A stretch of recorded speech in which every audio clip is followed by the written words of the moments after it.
नमस्कार, हिमाचल समाचार में आपका स्वागत है। आज के मुख्य समाचार। प्रदेश में स्वास्थ्य अधोसंरचना का किया जा रहा सुदृढ़ीकरण। स्वास्थ्य सेवाओं को बेहतर बनाने के लिए स्वास्थ्य विभाग में विभिन्न श्रेणियों के भरे जा रहे हैं 2700 पद। युवाओं को स्वावलंबी बनाने की राह दिखा रहा बागवानी क्षेत्र। जिला कुल्लू के बागवानों के जीवन में अनार की खेती घोल रही है मिठास। और अब समाचार विस्तार से। समावेशी विकास के लिए प्रतिबद्ध मुख्यमंत्री ठाकुर सुखविंदर सिंह सुक्खू के नेतृत्व में प्रदेश सरकार स्वास्थ्य क्षेत्र के सुदृढ़ीकरण के लिए कार्य कर रही है। सार्वभौमिक स्वास्थ्य कवरेज के माध्यम से प्रदेश के लोगों को बेहतर स्वास्थ्य सेवाएं दी जा रही हैं। प्रत्येक विधानसभा क्षेत्र में एक स्वास्थ्य संस्थान को आदर्श स्वास्थ्य संस्थान के रूप में विकसित किया जा रहा है। विभिन्न प्रकार के चिकित्सा जांच सुविधाओं से लैस इन संस्थानों में विशेषज्ञ चिकित्सकों और अन्य पैरामेडिकल स्टाफ की तैनाती की जाएगी। स्वास्थ्य सेवाओं को और बेहतर बनाने के लिए स्वास्थ्य विभाग में विभिन्न श्रेणियों के 2700 पद भरे जा रहे हैं। प्रदेश में बेहतर स्वास्थ्य सेवाएं प्रदान करने के लिए राज्य सरकार ने नवीनतम चिकित्सा उपकरणों के लिए एम्स दिल्ली के साथ एक समझौता ज्ञापन हस्ताक्षरित किया है।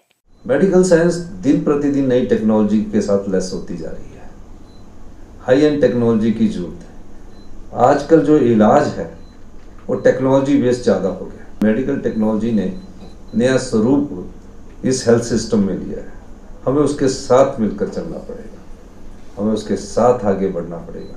बहुत जल्दी ही बहुत अच्छी टेक्नोलॉजी बेस्ड हेल्थ सिस्टम को लाने जा रहे हैं। अभी हमने एम्स के साथ लेटेस्ट इक्विपमेंट का समझौता किया, तो चेंजिंग आती है।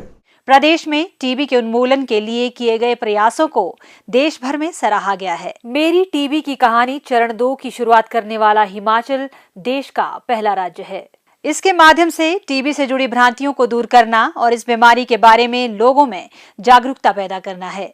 टीबी के मरीजों की सुविधा के लिए पिछले 2 वर्षों में प्रारंभिक स्तर पर ही टीबी का पता लगाने के लिए राज्य में मॉलिक्यूलर परीक्षण सुविधाएं शुरू की गई हैं और 5 जिलों में आर्टिफिशियल इंटेलिजेंस से लैस पोर्टेबल एक्सरे मशीनें उपलब्ध करवाई गई हैं।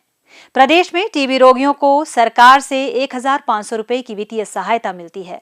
प्रदेश सरकार हिमाचल के शुद्ध वातावरण को ध्यान में रखते हुए प्रदेश में स्वास्थ्य पर्यटन को बढ़ावा देने की दिशा में कार्य कर रही है। प्रदेश सरकार राज्य के वृद्धजनों को बेहतर स्वास्थ्य सेवाएं उपलब्ध करवाने के लिए प्रतिबद्ध है। 70 वर्ष से अधिक आयु के वृद्धजनों को विशेष स्वास्थ्य देखभाल की आवश्यकता रहती है। इसके दृष्टिगत प्रदेश सरकार वृद्धजनों के लिए घर द्वार के निकट चिकित्सा जांच सुविधाएं उपलब्ध करवाने के लिए नई योजना शुरू करने पर विचार कर रही है। हिमाचल प्रदेश ग्रामीण अंचल में बसता है। ग्रामीणों की आर्थिकी को सुदृढ़ करने के लिए संकल्पबद्ध प्रदेश सरकार कल्याणकारी योजनाओं को धरातल पर उतारने के लिए दृढ़ प्रयास कर रही है। कृषि व बागवानी के माध्यम से लोगों की आजीविका व क्षेत्र की आर्थिकी सुदृढ़ करने के लिए अनेक महत्वाकांक्षी योजनाएं शुरू की गई हैं। कृषि और बागवानी क्षेत्र युवाओं को स्वावलंबी बनने की राह दिखा रहा है। जिला कुल्लू के प्रगतिशील किसान श्री विवेक शर्मा अनार की खेती कर अच्छा मुनाफा कमा रहे हैं। अनार की खेती कर उनकी 15 से 20 लाख रुपए की आमदनी हो रही है। भुंतर के गांव पिपलागे के निवासी श्री विवेक शर्मा ने बताया कि पिछले कुछ सालों में उनके क्षेत्र में सेब की फसल की पैदावार अच्छी नहीं हो रही थी, इसीलिए उन्होंने अनार की खेती में अपनी किस्मत को आजमाया। बगीचे की देखरेख के लिए उन्होंने 15 से 20 लोगों को घर द्वार पर रोजगार उपलब्ध करवाया है। प्रदेश सरकार की योजनाओं के साथ से आज वे सफलतापूर्वक अनार की खेती कर रहे हैं। प्रदेश सरकार की योजना का लाभ उठाकर उन्होंने अपने बागीचे के लिए सिंचाई की व्यवस्था की।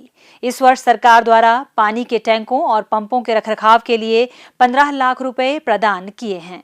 वह हर साल 1500 से 2000 अनार की पेटियां बेचते हैं। इस साल उन्हें अनार के बेहतरीन दाम मिल रहे हैं। सरकार द्वारा किसानों की सुविधा के लिए घर द्वार के निकट सब्जी मंडियां खोली गई हैं। वे बताते हैं कि उनके आसपास के क्षेत्रों के लोग एक बड़े पैमाने पर सरकार के सहयोग से अनार की खेती कर रहे हैं। मुख्यमंत्री ठाकुर सुखविंदर सिंह सुक्खू और प्रदेश सरकार का आभार व्यक्त करते हुए श्री विवेक शर्मा का कहना है कि बेरोजगार युवा अनार की खेती करके स्वरोजगार के मार्ग में आगे बढ़ सकते हैं। यहाँ पर जो इससे पहले जो खेती होती थी यहाँ पर एप्पल की खेती थी, और कुछ मौसम के कारण और कुछ क्लाइमेट के कारण जो है हमारे यहाँ पर सेब में रंग आना बंद हो गया। उसके बाद हमने यहाँ पर सब्जियाँ उगानी स्टार्ट की, और जैसे जैसे परिवर्तन हुआ उस हिसाब से हम बाद में अनार लगाना स्टार्ट किया। इसमें जो है 15 आदमी हमारे पास काम करते हैं। उसमें जैसे सर्दियों में प्रूनिंग करना, खाद डालना और स्प्रे करना, और साथ में इसमें तुड़ान के समय भी लेबर रहती है। पहले हम यहाँ सब्जी मंडी भी बेचते थे माल, यहाँ से तोड़ना और गाड़ी से हम जैसे जीप वगैरह ऑटो वगैरह में ले जाते थे। पर कुछ समय से यहाँ खेतों में ही व्यापारी आ रहे हैं। इस बार यहाँ कलकत्ता के व्यापारी आए हैं, वो 93 से 95 रुपये किलो खेतों में ही ले रहे हैं। यहाँ पर जो पानी के देते हम खेतों में, वो लिफ्ट इरिगेशन की स्कीम है जो कि ब्यास नदी से गवर्नमेंट ने उठाई हुई है। तो वहाँ से हमारा यहीं साथ में मेन टैंक है, वहाँ से हम सप्लाई करते हैं। बाकी जो है पंचायतों के नरेगा के थ्रू हर खेतों में जो है नरेगा के टैंक सिंचाई के लिए बन चुके हैं। इससे भी काफ़ी जो है हमारे को सहायता मिली, और इससे भी काफ़ी जो है स्प्रे करने के लिए पर्याप्त पानी मिल जाता है। इस बार मौसम ठीक रहा फ्लावरिंग स्टेज में, तो इस बार क्रेट यहाँ ज़्यादा निकलेगी।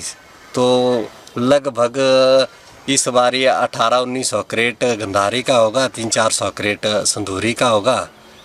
लगभग 20-1 लाख का अनुमान है। बाकी इसमें खर्चा है 4-5 लाख रुपए खर्चा इसका साल का आ जाता है। हिमाचल प्रदेश के मुख्यमंत्री सुखविंदर सिंह सुक्खू जी का धन्यवाद करते हैं, क्योंकि वो किसानों और बागवानों के लिए हर प्रयास और हर अच्छे कदम उठाते रहते हैं। हिमाचल समाचार देखने के लिए सब्सक्राइब करें यूट्यूब चैनल हिमाचल समाचार, लाइक करें Facebook page information and public relations department Himachal Pradesh और CMO हिमाचल, फॉलो करें X@DPRHP और CMO हिमाचल, फॉलो करें इंस्टाग्राम @DIPR हिमाचल और CMO हिमाचल, विजिट करें वेबसाइट www.himachalpr.gov.in।